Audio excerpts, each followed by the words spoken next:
down to business.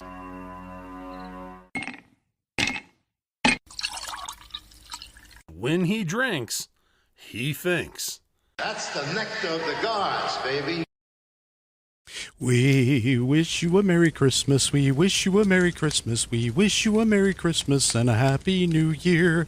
Hello, everyone, and welcome to the #1 liquid-fueled, liquid-lubricated show on the interwebs. This is the Whiskey Musings Broadcast, and tonight I want to give you a very special and heartfelt Merry Christmas.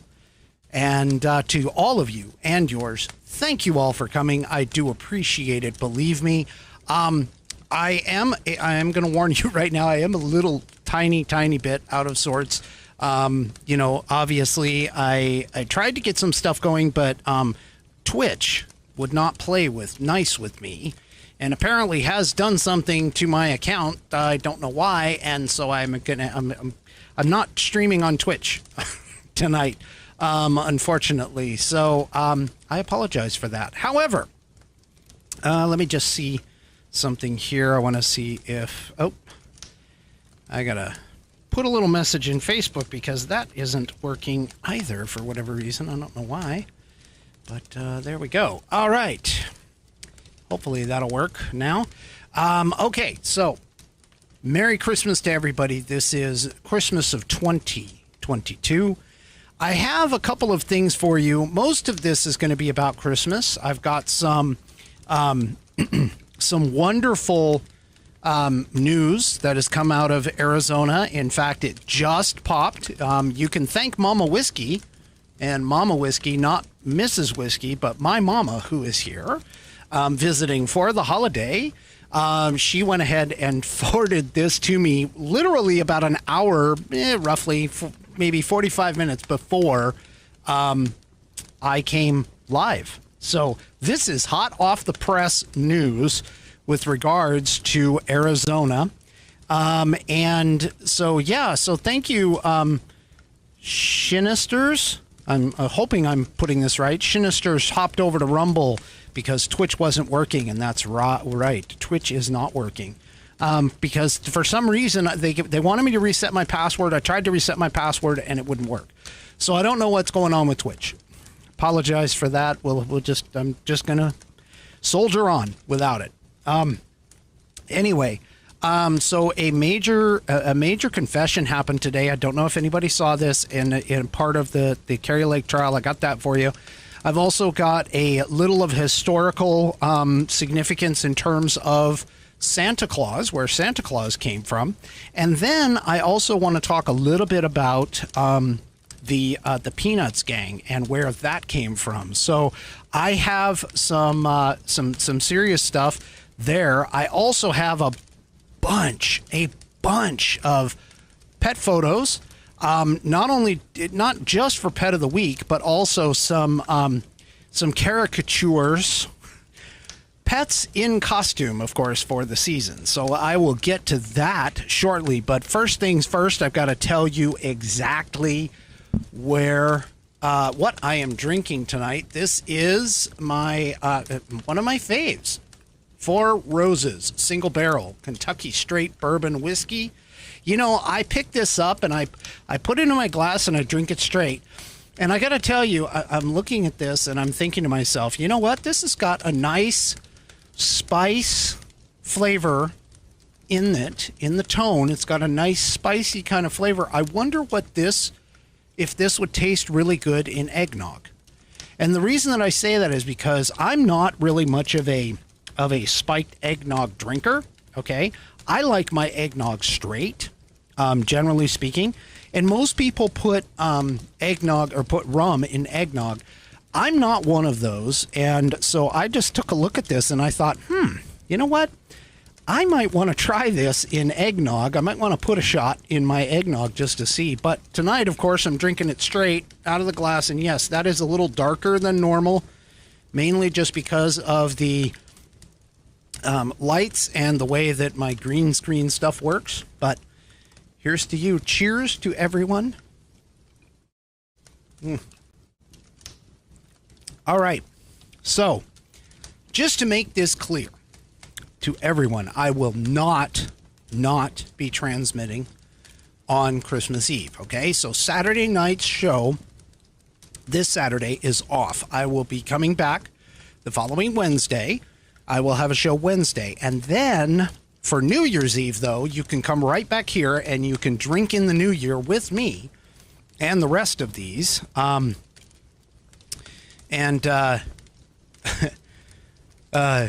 Jeff Washburn over on Facebook just told me real eggnog needed the alcohol for safety reasons.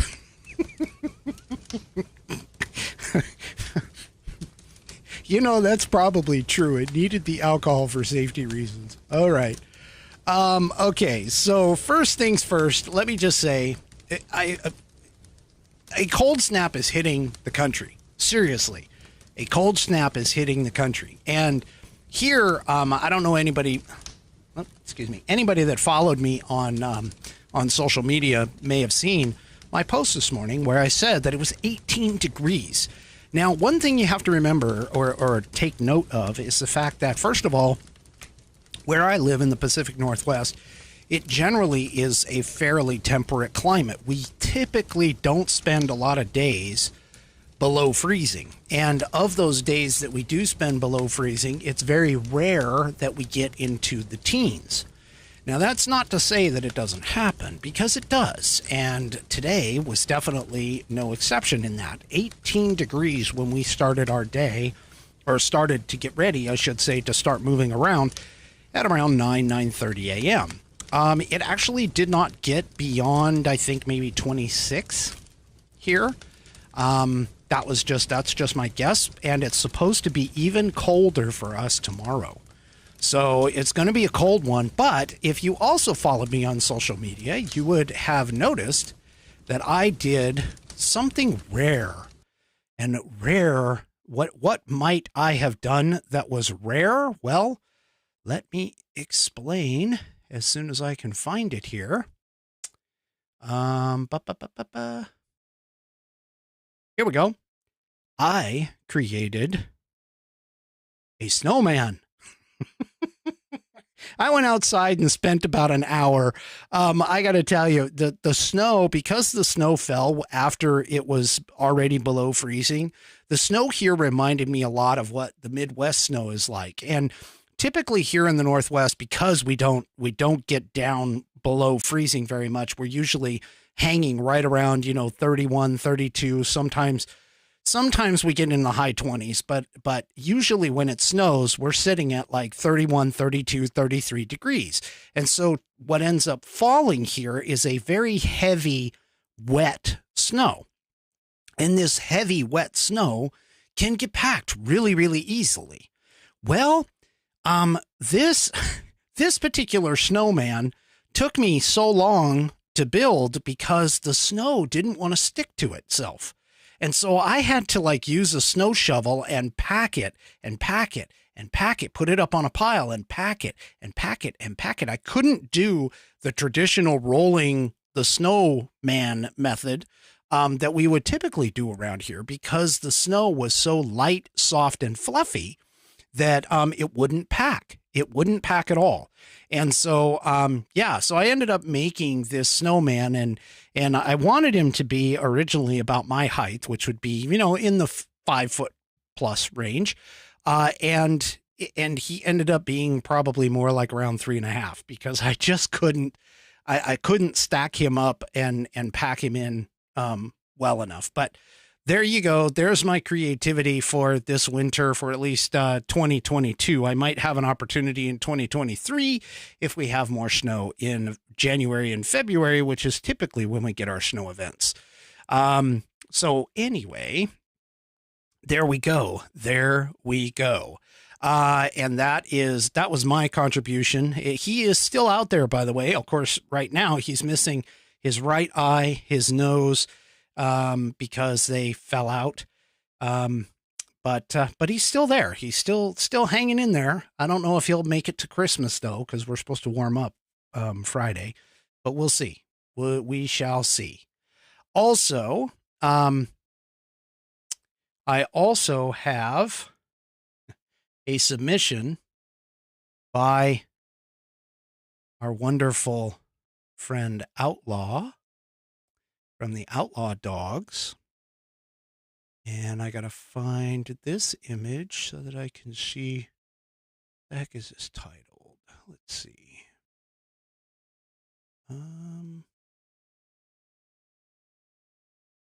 Oh goodness, are you not gonna? Well, let's just see if I turn that up and try it again. Let's see if I can find it. There we go. No, that's not it.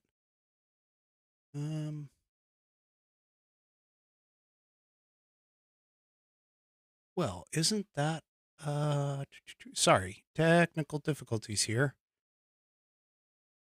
Oh, I guess I have to get the other one up first. Well, that stinks. Get the other one up first and bring it back up, and there we go. All right, now, let me find the photo that I want. Hang on, folks. I'm trying to work around a couple of things here. Okay, so we have the Outlaw Dogs, who have decided to make another appearance because they like wearing costumes. They want to wish you a Merry Christmas. And here, whoops, here is their, okay, why are you not, oh, this really is a bit of a pain in the butt, aren't you? Just being, let's see. Huh, all right. Well, that's the window capture. Why is it not doing it? Hang on, folks. I'm sorry. I totally apologize for this because of the fact that, you know, why are you, let's see if I can get it to stay with the photos. Okay, so the Outlaw Dogs wanted to make an appearance, and so here, I'm going to do this out of order, but the Outlaw Dogs decided that they wanted to dress up as the Grinch, and so here is Billy. Billy is playing the part of Max, the dog from the Grinch. And then we have Bonnie, and Bonnie is playing Cindy Lou Who. Cindy Lou Who. Hey, if you're over on Facebook, do me a favor, head on over there and say hello to Jay Money. He says, Merry Christmas, everyone. He's watching tonight over on Facebook. So, but this is Cindy Lou Who.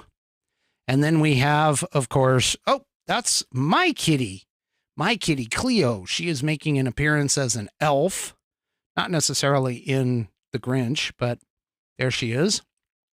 And then we have, actually, that's my wife's kitty. I got to get that correct. That's Mrs. Whiskey's kitty. Okay.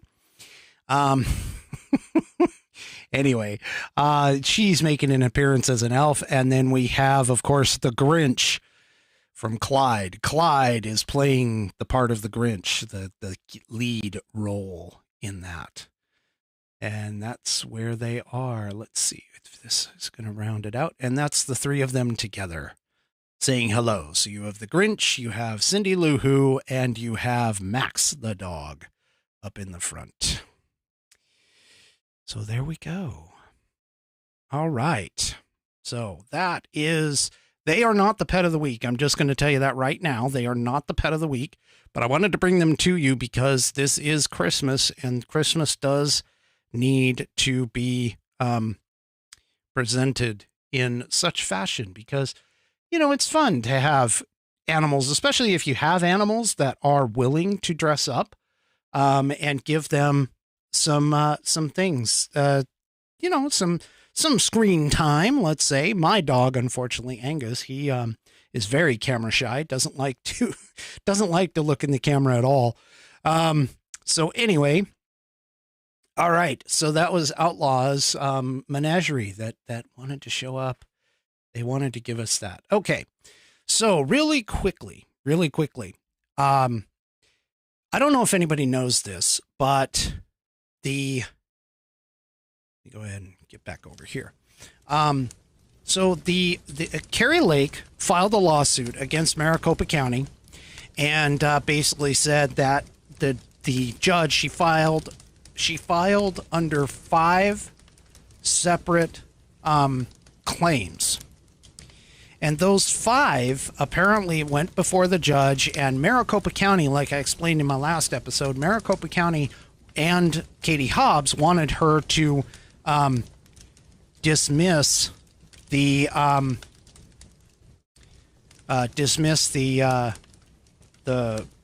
lawsuit, Kari Lake's lawsuit. Well, Kari Lake actually was told by the judge that three of her claims could not go forward. However, two of them did, and so two of them were allowed to move forward. Now, if you recall, when I sat and talked about how, generally speaking, how trials go, you have to first prove that you have standing, which comes in three parts. I've explained that before. I'm not going to go through it in detail, but you have to prove that you have standing. And then once you prove that you have standing, then the trial moves into what's called the discovery phase. And the discovery phase can be anything from like gathering evidence, witness statements, things like that. Well, most of this stuff has already been done. And so today they had a couple of court appearances by some key people who sat down and essentially gave a little bit of testimony. Well, this particular article that came out, and let me go ahead and get it up on the screen here. Here it is. So the Kari Lake election challenge trial reveals a major confession. And the question is this a game changer? So Maricopa County Recorder Stephen Richter, R-I-C-H-E-R, I think it's Riker, something like that. Anyway, testified Wednesday during the election challenge trial, that's today, that the individual polling locations did not tally the total number of votes cast. And this is actually a violation, a seeming violation of state law. So check this stuff out, okay? Apparently, according to Arizona state law, each polling location is to count up the number of ballots. And those ballots, they're not supposed to count necessarily who they're for. They just have to count the total number. And then that total number is then transmitted to the Maricopa County Tally, MCTE, I think is what it's called. Give me just a second here. Let me find it here because I want to be honest on this. Yeah, the MCTEC. And then after they get counted at the MCTEC, they get counted at the company called Runbeck. Now, Runbeck is a organization that is contracted with the county to count the ballots. Okay. So they start being counted originally by the county, and then they get counted as kind of a validation check by a separate contractor, a third party. Well, here's the problem. According to state law, all of the individual polling locations are supposed to provide a total tally of the number of ballots that are being sent to the MCTEC to get counted. Okay. Now, that apparently did not happen in Maricopa County. Several, if not all, of the polling locations did not tally up their total number of ballots that they were sending to the MCTEC. And because they didn't tally those up, according to state law, that becomes a bit of a problem. Well, here is an even bigger issue. The total number of ballots that were sent in this manner is roughly around 25,000. Now, for those of you that don't know, I gotta backtrack. According to the lawsuit, one of the allegations is that the total number of ballots that the county had reported in the election increased by nearly 25,000 from November 9th, the day after, to November 11th. So in other words, they all got they ended up getting more ballots between the 9th and the 11th after the contest was already over, and you weren't supposed to accept any more ballots. And so that number in particular is significant. And the reason being is because, for those of you that may not watch the program or may not have caught the number, the total number of ballots that Katie Hobbs won by is approximately 17,000 ballots. We have 25,000 new ballots that showed up from the 9th to the 11th. And then we have 17,000 ballots where Katie Hobbs overtook Kari Lake. So here's the thing is that, you know, again, on election day, what should have happened is they should have been able to reconcile the number of ballots being sent by the ballot polling stations and the numbers that arrived at the MCTEC to be counted. Those two numbers should match. But if the polling locations didn't do that tally, then what's called the chain of custody between the polling location and the MCTEC has been broken. And so there literally is no way to know, first of all, where those additional 25,000 ballots came from, and also where the 25,000 votes, whether or not they were cast legally or not. And this is part of the basis for the lawsuit, at least for one of the claims in the lawsuit that's moving forward. Well, this gentleman, Richter, whatever his name is, I think there's no T, so I think it's just Ricker or Richer. Richer, the attorney, Kari Lake's attorney, Brian Beam, asked Richter whether the county knew on election day that the total number of ballots or knew of the total number of ballots submitted by the voters. And the fact of the matter is that he asks on election day, it would have been easy for you to figure out how many ballots you received. And Richard responded, well, we had to get them all in, and it was quite a process throughout the night. And Beam interjects and says, you can look at the forms and add the numbers, correct? And Richard said, well, they're not counted at the individual loading locations. They're counted when they get back to the MCTEC, and then they are recounted at Runback. And then Beam asks, does anybody know when those ballots leaving the voting centers, how many there are in the bins? And Richard answers, when the early ballots leave the voting centers, no, they are not counted at the voting centers. Well, then Beam follows up and says, nobody knows how many ballots are in the bins when they arrived at MCTEC, correct? Richard says, correct. And yet that is not. So the Arizona Republican Party tweeted out something that Maricopa County admits they do not count ballots at vote centers, which is required at by state law.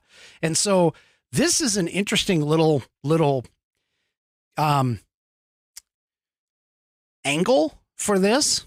So first of all, you have Katie Hobbs not recusing herself. That may not be, illegal for her not to do, for her to oversee the same election that she's in, but it certainly questions her ethics and her standards and her integrity.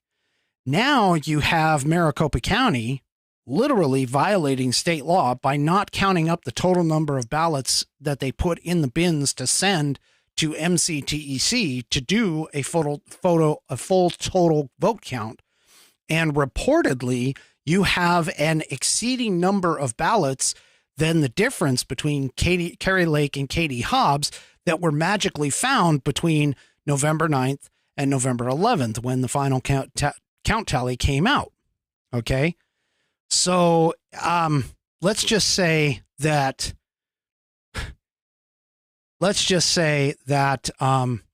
this really is suspect, and I really think Kari Lake has already said and stated publicly that if she can, she will take this all the way to the Supreme Court. I personally think she has a case. I think that the more that we're going to find out as we go along, the more things are going to come out about this, the more of a case she actually has. So again, this is something to kind of watch, but this was an early Christmas present, honestly, for Kari Lake in regards to her trial. Now, the trial continues tomorrow, so we'll have to, keep an eye on some stuff to try and see what's going on about this. But anyway, so that is Again, we're just looking at a serious corruption issue. I mean, I'll tell you, after going through the Washington State Dino Rossi versus Christine Gregoire debacle, and yes, I call it a debacle, the fact that they counted the votes 3 times, 2 of the 3 went to Rossi, and it was only the 3rd time, the one that they accepted, where they finally, quote unquote, found enough ballots in all these weird places that they could finally get a vote count for Christine Gregoire. That, I think, is what may be happening here. They might have started it and said, you know what, we can do. I'm still of the thought process that Washington State, way back when, was the proving grounds for a lot of the things that happened in 2020 and now that seem to be happening in 2022 in Arizona. So again, this is one to watch, but Kari Lake's a fighter. She's always been a fighter, and I just hope that you know, she's going to carry it through, and she's going to be kind of like Elon Musk, and she's going to find things out, and we're going to find out about them and everything else. So, yeah, this is just awesome. Anyway, okay. So I've been watching the chat, and yes, W. Grow, that's exactly what I was saying. Katie Hobbs supposedly won by just over 17,000 votes, and 25,000 votes magically showed up. Nothing to see here. You are correct. That is right. And I'm glad to see Coco Daminki in the house, because she is the one that submitted the pet of the week for tonight. But we'll get to that in just a short bit of time. All right. So that I wanted to tell you that I didn't want to do that necessarily for a good portion of the show, because I wanted to kind of stay away from the whole thing and talk to you a little bit about Christmas on this program. But that was very important, and it popped just today. Like I said, Mama Whiskey gave it to me and sent it to me right before I got on the program. Okay. So this actually, honestly, this is actually a good time for me to bring this up. So let me go ahead. Let's go ahead and do this. Please check your mailbox. A new message has arrived. All right. This is for the pet of the week. That's the sound for the pet of the week, at least until I get something better. All right. Now, before I show you the photo, I have to give you the entire story on this week's pet of the week. Oop, let me get rid of that. Make sure this is in the right spot, and it is. All right. This is a story. Sad one, but it's one that we all go through, for all of us that are pet parents. December 2nd, my parents had to put their dog down. He was a German Shorthair, and his name was Dutch. He was the runt of the litter when he was born, and his siblings attacked him and tried to starve him. It's nature, unfortunately. The breeder was a let nature take its course type of guy, so Dutch would have died as a puppy had my brother not intervened. He brought Dutch home for my dad, and they bonded very quickly. Dutch followed my dad everywhere. My dad, a huge Reagan fan, named him Dutch, which was Reagan's childhood name. Dad taught Dutch how to hunt, and he was a great bird dog. But he also became a lapdog in his later years. He had horrible anxiety his entire life from being mauled by his siblings, even having a scar in his lip, in his hip his entire life from it. But he was extremely loved. He always watched TV with Dad, sitting on the couch covered by his favorite blanket, my old childhood blanket. When Mom and Dad had to leave town, I was the dog's sitter. Then it was Dutch and I sitting on the couch together, watching TV. It's heartbreaking to say goodbye, but we didn't want him to suffer anymore. He was beginning to hyperventilate a lot, and his legs were going out. It was time to send him to the Rainbow Bridge to play with his sister, Opal, my parents' old lady yellow lab. She was awesome too. And all the other pets. He will be missed, but I am so happy that he had a wonderfully long life with my loving parents. And this, ladies and gentlemen, is a collage of Dutch. You know, one thing about having pets is that we all know that they have lower lifespans than what we do. And we all know that they, they're going to go through several. You're going to go through several in your life. I mean, I've been through several in my life. And my current dog, unfortunately, I'm going to be really sad when he leaves as well.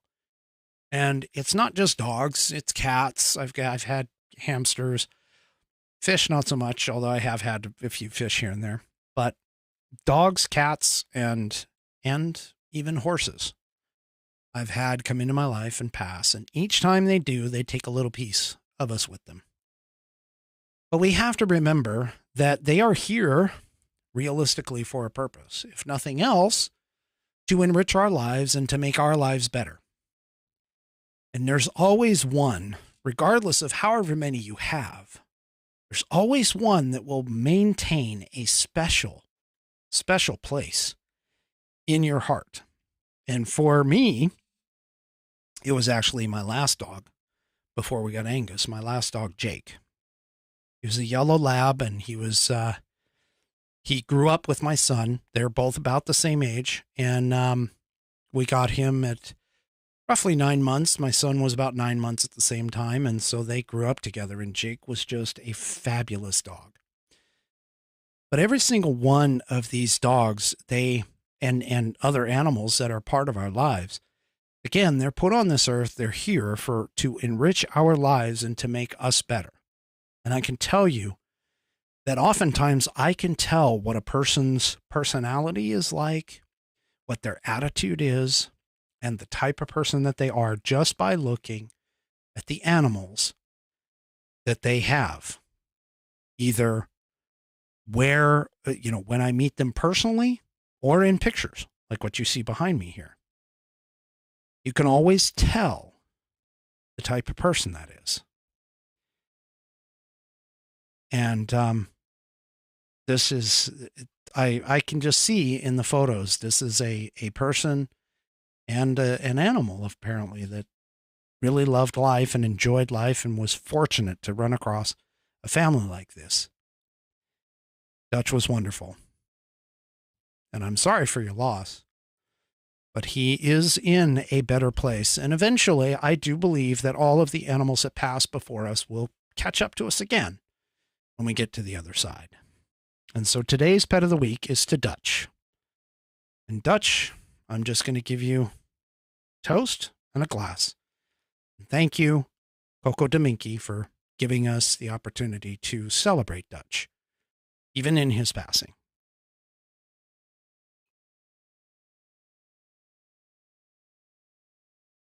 All right. And that is tonight's pet of the week. If you would like to submit your animal for pet of the week, you can do so by going to, or sending me a photo of your animal. It doesn't have to be this complex, by the way. It could just be a single picture. But great collage, by the way. Wonderful collage. Do me a favor, send it to fans, FANS.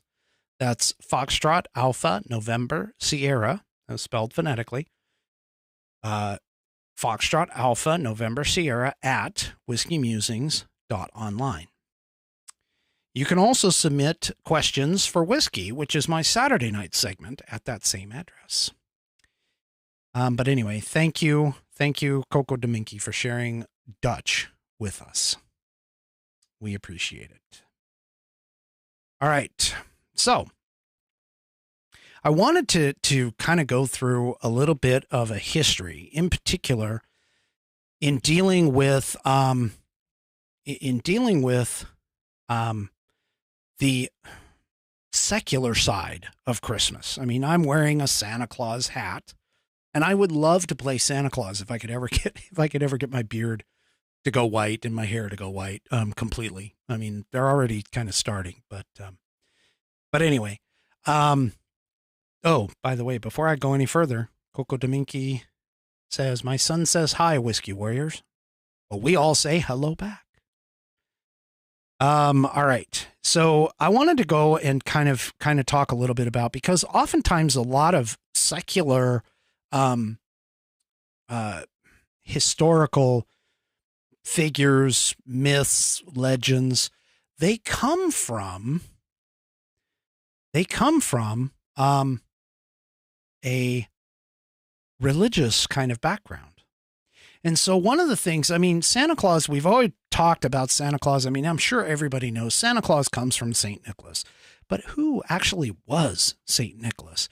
And what significance is St. Nicholas to Christmas? And so one of the things I did is I reached back. Now, I'm not going to claim any knowledge of the accuracy of this information, okay? But it definitely presents a very interesting story when you're talking about it.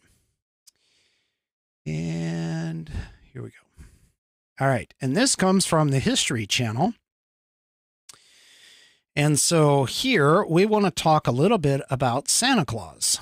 So Santa Claus has a couple different names. It's St. Nicholas or Kris Kringle, Sinterklaas, Père Noël, and some other places. But we keep thinking of him as like this really jolly Saint Nick. Okay. And he is, you know, a big fat man with a long white beard, and, you know, brings kids toys at Christmas, and puts coal in the stockings of the bad ones. And yeah, so it apparently his story goes all the way back to the 3rd century, when the actual St. Nicholas walked the earth and became the patron saint of children. So just to kind of go all the way back, so St. Nicholas was born sometime around AD 280 in Patara near Myra in modern-day Turkey.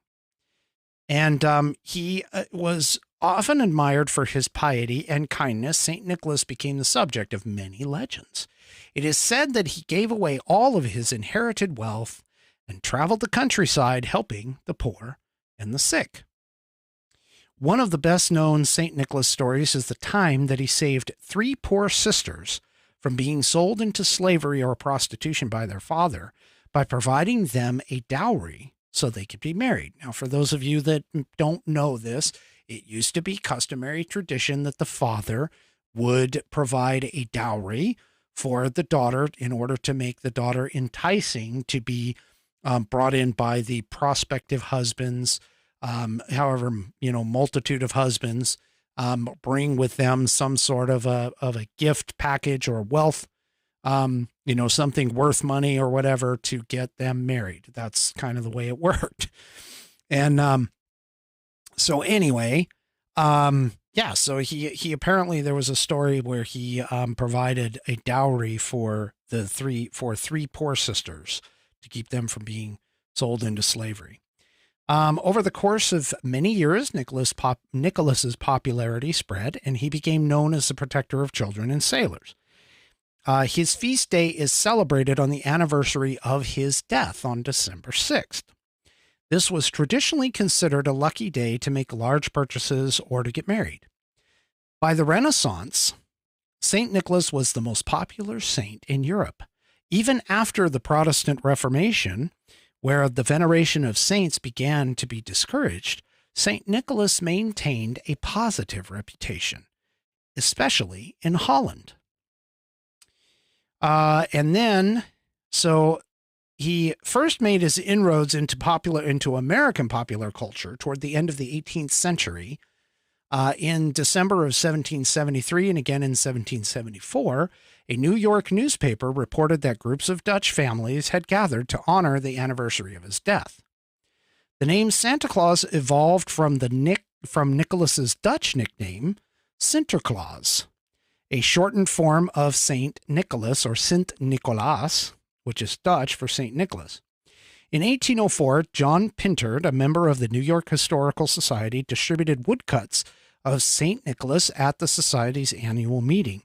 The background of the engraving now contains the now familiar Santa images, including stockings filled with toys and fruit hung over a fireplace. And then in 1809, Washington Irving helped popularize the Sinterklaas stories when he referred to St. Nicholas as the patron saint of New York in his book, The History of New York. As his prominence grew, Sinterklaas was described as everything from a rascal with a blue three-cornered hat, red waistcoat, yellow stockings, to a man wearing a broad-brimmed hat and a huge pair of Flemish trunk hose. Now, you can look at the article. I'm not going to go through the whole thing, but I want to bring it down to where it might be a little more familiar. So in the early 1890s, the Salvation Army needed money to pay for the free Christmas meals that they provided to needy families. They began dressing up unemployed men in Santa Claus suits and sending them into the streets of New York to solicit donations. Those familiar Salvation Army Santas have been ringing bells on street corners of American cities ever since. And perhaps the most iconic department store Santa is Kris Kringle in the 1947 classic Santa Claus movie Miracle on 34th Street, where a young Natalie Wood played a little girl who believes Kris Kringle, played by Edmund Gwenn, who won an Oscar for the role, by the way, when he says he is the real Santa Claus. Miracle on 34th Street was remade in 1994 and starred Lord Richard Attenborough and Mara Wilson. Okay. Now, another common thing is the reading of the poem "'Twas the Night Before Christmas." And "The Night Before Christmas" was in 1822, was penned by Clement Clark Moore, who was an Episcopal minister. And he wrote the Christmas poem for his three daughters, entitled An Account of a Visit from St. Nicholas, more popularly known as "'Twas the Night Before Christmas." In Moore's poem, which he was initially hesitant to publish due to the frivolous nature of its subject, is largely responsible for our modern image of Santa Claus as a right jolly old elf with a portly figure and a supernatural ability to ascend a chimney with a mere nod of his head. Although some of his imagery, Moore's imagery, for an example, was probably borrowed from other sources, his poem helped popularize the now familiar image of Santa Claus, who flies from house to house on Christmas Eve in a miniature sleigh led by 8 flying reindeer to leave presents for deserving children. And An Account of a Visit from St. Nicholas, which was the original title, created a new and immediately popular American icon. Now, of course, this continues. There were some other places where 1881, a political cartoonist, Thomas Nast, drew on Moore's poem to create the first likeness that matches our modern-day image of Santa Claus. His cartoon, which appeared in Harper's Weekly, depicted Santa as a rotund, cheerful man with a full white beard holding a sack laden of toys for lucky children. And it was Nast who actually gave Santa the bright red suit trimmed with white fur, the North Pole workshop, his elves, and the wife, Mrs. Claus. Now, Santa Claus is not specifically an American one either. Santa Claus actually is across the world, and he apparently, in different Christmas traditions around the world, there are similar figures that all kind of pull from the St. Nicholas appearance at Christmas time. So Christkind, or Kris Kringle, was believed to deliver presents to well-behaved Swiss and German children. Now, Christkind is Christ child, is what it means, was an angel-like figure often accompanied by St. Nicholas on his holiday missions. In Scandinavia, a jolly elf named Jultohumten. Wow. Okay. Not even going to try that again. I apologize. If anybody out there knows how to pronounce it, I apologize ahead of time. But that person, the jolly elf, was thought to deliver gifts in a sleigh drawn by goats. And English legend explains that Father Christmas visits each home on Christmas Eve to fill children's stockings with holiday treats. Père Noël is responsible for filling the shoes of French children. And in Italy, there is a story of a woman called La Befana, a kindly witch who rides a broomstick down the chimneys of Italian homes to deliver toys into stockings of lucky children. Now, coming back here in the United States, we also have traditions that kind of pop up. And again, this comes out of the Clement Clark Moore poem about the stockings being hung by the chimney with care in hopes that St. Nicholas would soon be there. Stockings are typically filled with candy canes and other treats and small toys. So we also have, where children write letters to Santa and NORAD tracking Santa across the world. I've used that on my kids. I've had that before.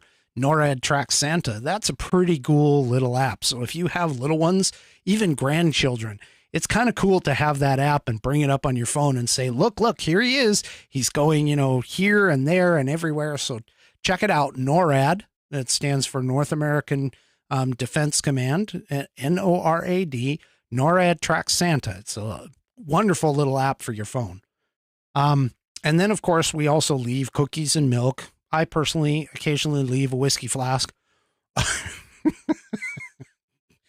Obviously, because by the time he gets here, he's ready for some whiskey. Anyway, and then, of course, carrots for the reindeer. Now, I actually have taken buckets of, like, the horse grain.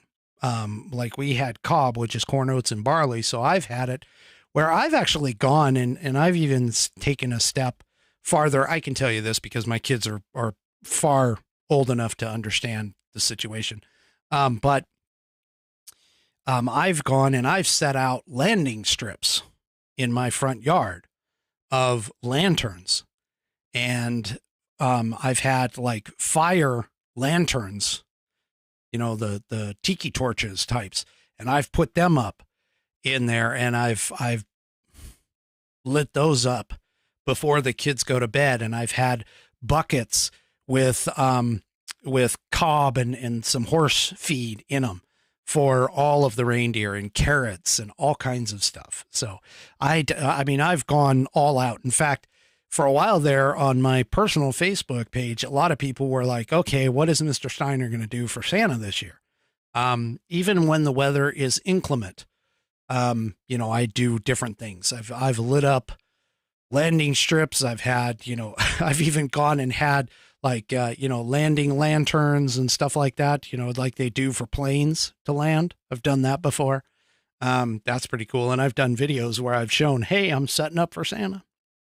It's actually kind of cool. I get into it, I'll admit. But anyway, to kind of move on here. So we have where Santa keeps a naughty list and a nice list. That's here in America, obviously, to determine who is there. And the lists are immortalized in the 1934 Christmas song, Santa Claus is Coming to Town, which, of course, we also know turned into a television classic, animated classic in the lines of like Rudolph the Red-Nosed Reindeer, et cetera, et cetera. Which actually Rudolph was actually born over 100 years after the original 8 flying reindeer. Rudolph himself was the creation of Robert L. May, who was a copywriter at the Montgomery Ward department store. In 1939, May wrote a Christmas-themed story poem to help bring holiday traffic into the store. Okay. And using a similar rhyme pattern, to Moore's 'Twas the Night Before Christmas, May told the story of Rudolph, a young reindeer who was teased by the other deer because of his large glowing red nose. But when Christmas Eve turned foggy and Santa worried that he wouldn't be able to deliver his gifts that night, the former outcast saved Christmas by leading the sleigh with the light of his red nose. And Rudolph's message was clearly that if given the opportunity, a liability can be turned into an asset. And that proved popular. Montgomery Ward apparently sold almost 2.5 million copies of the story in 1939. When it was reissued in 1946, the book sold over 3.5 million copies. Several years later, one of May's friends, named of Johnny Marks, wrote a short song based on Rudolph's story. This was in 1949, and it was recorded by Gene Autry and sold over 2 million copies.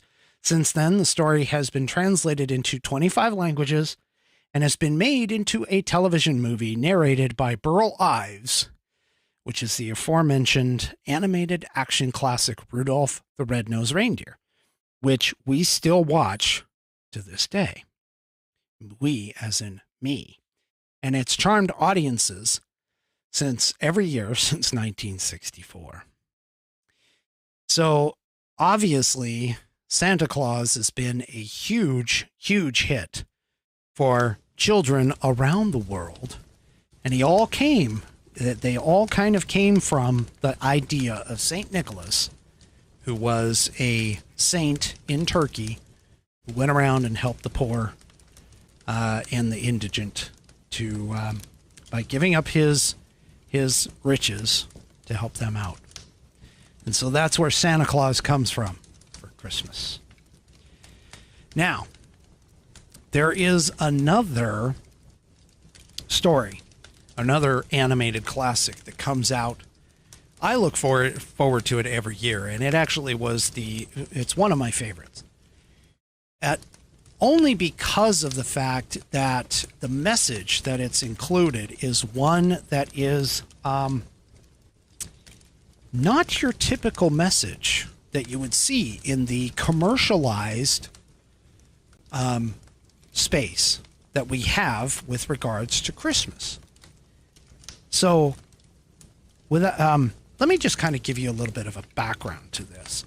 The creator of this animated special, which has played every single year on public television since 1955, it has actually changed hands. It currently is owned by Apple Plus.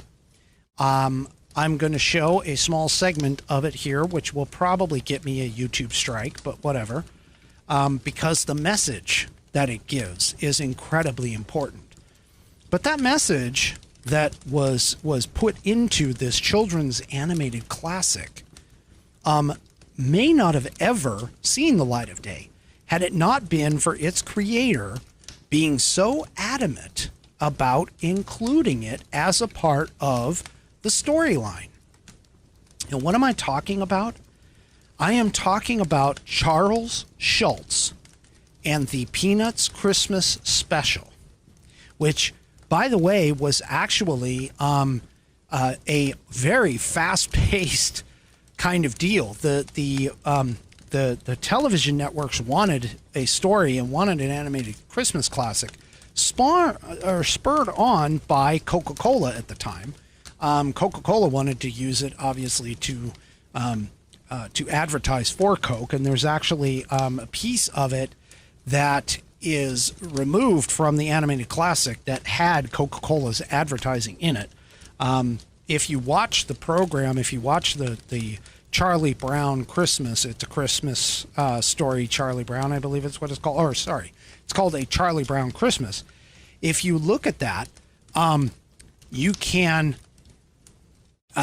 see a part where in the beginning where Snoopy has a hold of Linus's blanket and is spinning Linus and Charlie Brown around. Charlie Brown gets spun off into a tree, and then Linus was supposed to get spun off and get released into a Coca-Cola sign. And that piece has actually been pulled because of the fact that obviously Coca-Cola doesn't own it anymore. And so they got rid of that. But that was the original advertising that was a part of the Charlie Brown Christmas. But the biggest thing was the talk about Lnius's speech in the movie. And this classic has been around for so long. In fact, PBS actually will air it, has a contract, from what I understand, to air it every single year. And it is, to me, it is one of my most favorite movies. And I own it, and I will consistently watch it every Christmas. But the part where Lnius takes the stage and discusses the true meaning of Christmas, the original writer, again, Charles Schulz, you've got to understand, he wasn't much of what you would consider an evangelist, okay? But he did believe in parts of the Bible. And one of the parts of the Bible happened to be the story that came out of Luke chapter 2, verses 8 through 12, roughly, 12, 13, I think, maybe even to 14, is what Lnius actually recites on stage. And so when the original airing came in, the producers of the program were not all that thrilled about it, but because they didn't have anything else to run during that time slot, Charles Schulz actually won the battle essentially by attrition, and they went ahead and played it anyway. And when they did, that became an instant Christmas classic and actually spawned off some other classics like The Great Pumpkin, Charlie Brown, Charlie Brown's Thanksgiving, etc., etc. Up until that point, Charlie Brown had been a comic strip penned by Charles Schulz, but it had not been an actual animated series. And so Charles Schulz didn't even know how to animate it. But they went ahead and they did it. They got it together. And again, the first screening did not go over very well because it looked to them, to some of the executives and stuff, it looked to them like it was very haphazardly put together and very, slipshod in the way that it was put together also.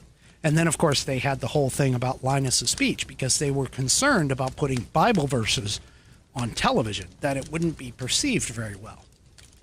Well, again, after it was aired, it was so well received that they went ahead and continued to show it on television all the way up until this day. And without further ado, I would like to bring to you Lnius's speech, which honestly is, to me, it's the most important part of what Christmas is all about. I'm going to go ahead and get out of your way so you can listen to the short clip of Lnius explaining what the meaning of Christmas is. Isn't there anyone who knows what Christmas is all about? Sure, Charlie Brown. I can tell you what Christmas is all about.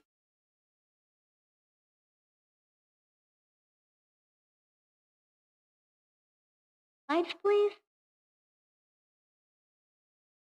And there were in the same country shepherds, abiding in the field, keeping watch over their flock by night. Lo, the angel of the Lord came upon them. The glory of the Lord shone round about them. And they were sore afraid. And the angel said unto them, Fear not. For behold, I bring you tidings of great joy, which shall be to all people. For unto you is born this day in the city of David a Savior, which is Christ the Lord. And this shall be a sign unto you. Ye shall find the babe wrapped in swaddling clothes, lying in a manger. And suddenly there was with the angel a multitude of the heavenly host praising God, and saying, Glory to God in the highest, and on earth peace, goodwill toward men.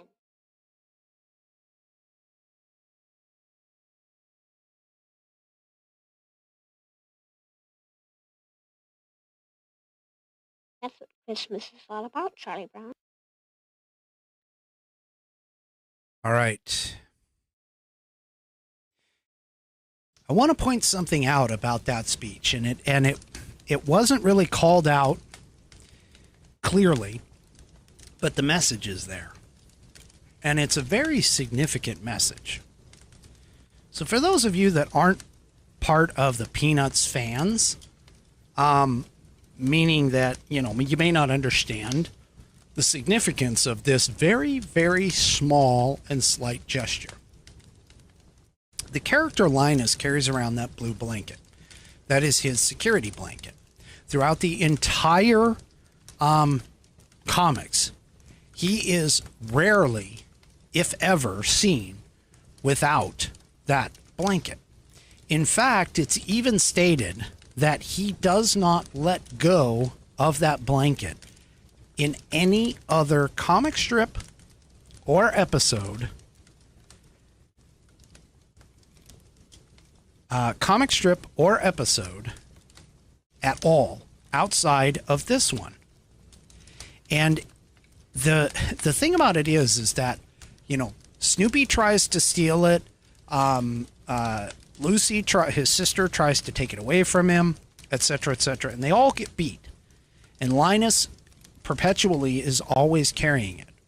But if you'll notice, at the point in his speech where he says the words, "Fear not," which come from Luke chapter 2, verse 10, he drops the blanket on his own, of his own volition, and finishes the speech without his security blanket. And a lot of people didn't really catch up on that small fact. In fact, I'll be honest with you, I didn't even know about it until a couple of years ago, where I read an article where somebody was saying that was actually done on purpose. And the reason why it was done on purpose is they wanted to demonstrate that when you are in the Lord, when you are with Jesus Christ, you are not to fear. Jesus is to take all of your fears and will protect you. And this is a extremely important and yet often glossed over part of that speech. When he says, "Fear not," and he drops his security blanket, it is completely clear to symbolize the faith that Lnius has in the Lord Jesus. And at the moment of his birth, Jesus coming to earth as man to absolve us of our sins and to give us the path and the truth and the light to God the Father, we are not to fear. And that, I think, is the ultimate Christmas message.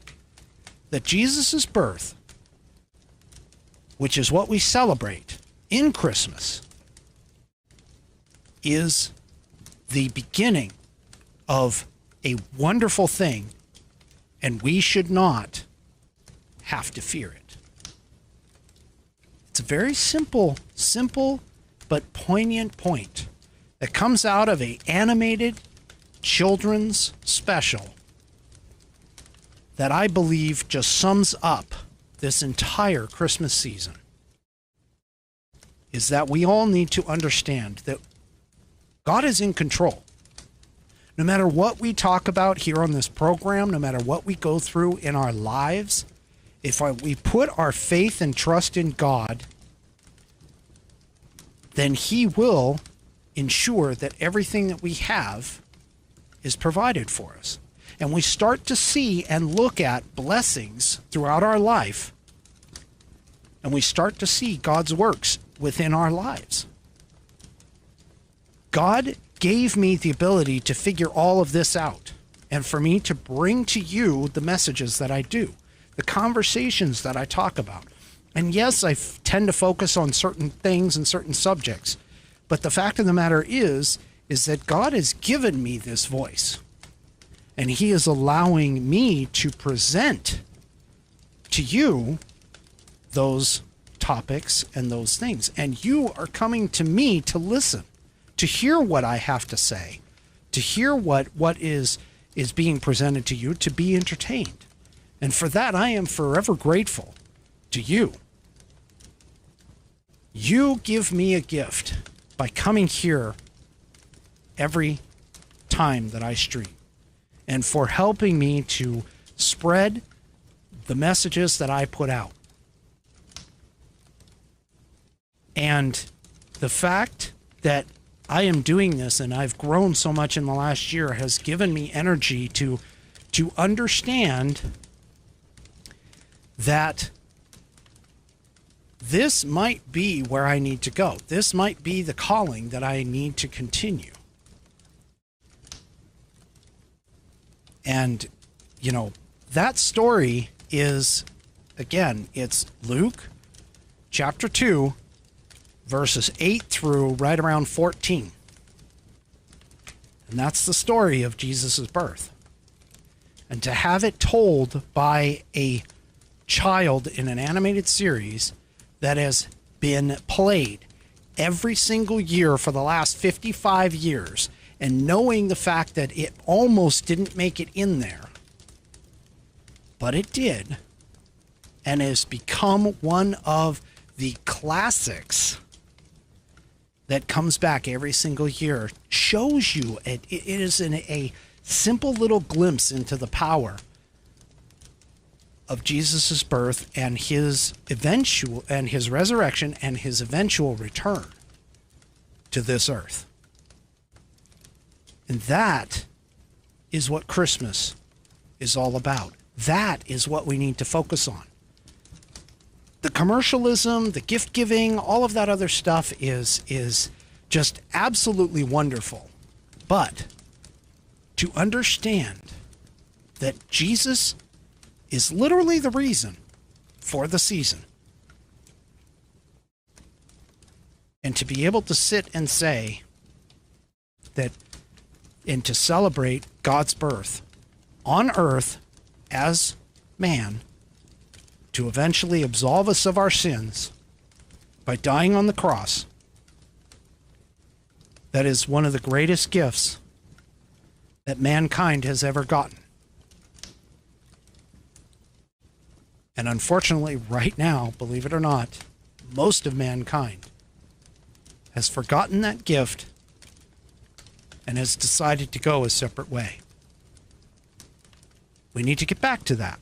We need to get back to understanding what God has given us and to celebrate every single day of our lives the gifts that he provides us in our children, in our friends, in our family, in the fact that we live in this great nation, that we have the ability and the time to sit here and complain about certain things that honestly, even though they may be out of our control, just because of the fact that that is a worry, that is an item that we don't have we don't have something else to complain about. We can complain about these things. That in and of itself is a gift. Having the ability to transmit and come into all of your lives like I am doing, that is a gift. Having all of you interact with me, that is an extremely big gift to me. And I appreciate every single one of you. And no matter what, just remember that we all have a limited time on earth, and to make the best of what limited time that we do have. Because like my mom and I were talking this afternoon, you never know when your time ends. You have absolutely no idea. So make the best of every single day. And tell the people that you love how much you love them. And tell them how you feel, and make sure that you celebrate those relationships and the things that you have good in your life. It might be something small and minuscule, but I guarantee you can find something good in your life every single day. And even if you just hang on to that small little gift that you know came to you, and you just hang on to it, and you move to the next day, and the next day, and the next day, I promise you, things will eventually get better, but you have to understand that every day is a gift, and there's always small little gifts, like our pets, like our friends, like our family, like all the things that we have in our life.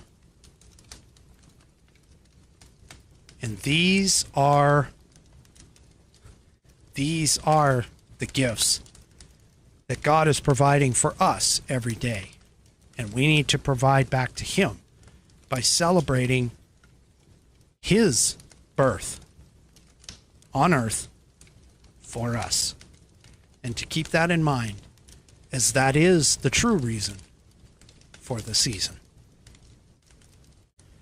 And that's my final Whiskey Musings thought of the evening. Thank you all very much for coming and joining with me. Remember, Saturday I am not broadcasting, but I will be back with you next Wednesday, right here on the Whiskey Musings broadcast, 5 p.m. Pacific, 8 p.m. Eastern. And I wish you and all of yours a very Merry Christmas. And we'll see you next time on the Whiskey Musings broadcast. Make sure that you're there. I want to see all of you. Okay? So no drinking and driving. Be very careful out there. And have a very Merry Christmas with you and your family. Good night, everybody.